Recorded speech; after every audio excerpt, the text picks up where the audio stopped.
কোন বৃত্তে 10 সেন্টিমিটার দীর্ঘ একটি জ্যা, 10 সেন্টিমিটার দীর্ঘ একটি জ্যা, তার মানে জ্যায়ের দৈর্ঘ্য 10, জ্যা কেন্দ্র থেকে 12 সেন্টিমিটার দূরে অবস্থিত, তার মানে 12 হচ্ছে কেন্দ্র থেকে জ্যায়ের দূরত্ব। বলছে বৃত্তটির ব্যাসার্ধ কত সেন্টিমিটার, তাহলে একটা বৃত্ত আঁকান, তারপর একটা জ্যা আঁকান। এই টাইপের প্রশ্ন করেই, মানে চিত্র আঁকাবেন বৃত্ত, তারপর জ্যা আঁকাবেন, তবে কেন্দ্র থেকে দূরত্ব আঁকাই দিবেন যা হলো ওডি। হ্যাঁ, কেন্দ্র, এই যে জ্যা কেন্দ্র থেকে 12 সেন্টিমিটার দূরে অবস্থিত, তাহলে কেন্দ্র থেকে এইটুকু হচ্ছে 12, আর এই 10 হচ্ছে জ্যায়ের দৈর্ঘ্য, তার মানে পুরোটা 10, পুরোটা 10 হলে এইটুকু 5। তাহলে এখান থেকে এখন এটা যুক্ত করে দিয়ে একটা ত্রিভুজ বানায় ফেলেন, 5 12 এইটুকু 13। তাহলে উত্তর হচ্ছে ব্যাসার্ধ, বৃত্তটির ব্যাসার্ধ 13 সেন্টিমিটার, 13 সেন্টিমিটার, 5 12 13।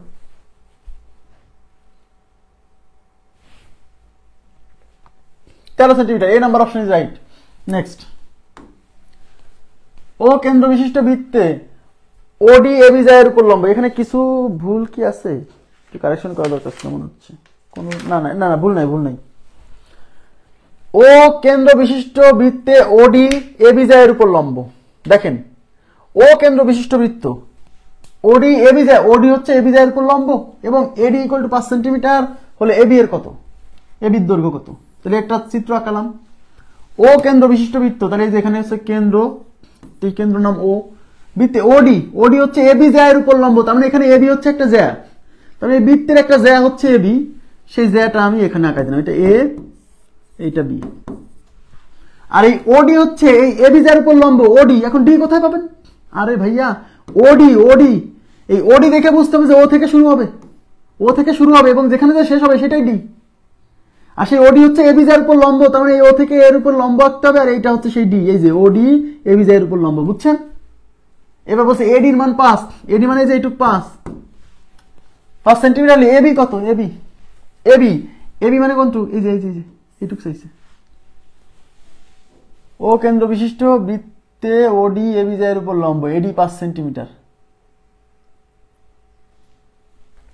আচ্ছা, এখানে সমকোণী ত্রিভুজ হয়ে যাচ্ছে, তাহলে এখানে 3:4:5,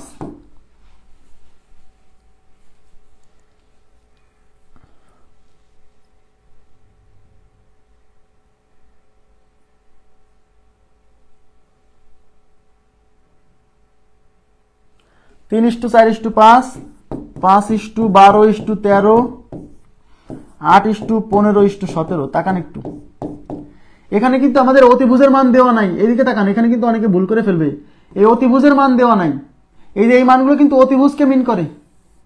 তাহলে এই 5 দেখে আবার মনে করেন যে এই অনুপাত, কারণ 5 তো এখানেও আছে, বুঝছেন? এখানে কিন্তু অনেকে ভুল করে ফেলে।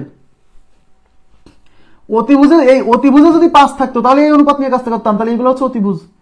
তাহলে 5 যেহেতু অতিভুজে নাই, 5 এখানে আছে, তার মানে বুঝতে হবে এই যে 5, এই যে 5, এই 5টা অতিভুজ না, অতিভুজ ব্যতীত বাকি যে দুইটা বাহু তাদের একটা, তার মানে আমাকে এই অনুপাতটা নিতে হবে, যে 5 12 13, তার মানে এটা হচ্ছে 5, এটা হচ্ছে 12, এটা হচ্ছে 13, কারণ অতিভুজ সবচেয়ে বড়, এই অনুপাত নিতে হবে। এখন অঙ্কে চাইছে কি, এবি ইকুয়াল টু কত সেন্টিমিটার, এবি মানে এই পুরোটা, আর এবি ইকুয়াল টু এইটুক 5 হলে এইটুক 10, 5 5 10, তাহলে উত্তর হচ্ছে 10 সেন্টিমিটার। আপনারা কি বুঝছেন? আমার কথাটা বোঝা যাচ্ছে?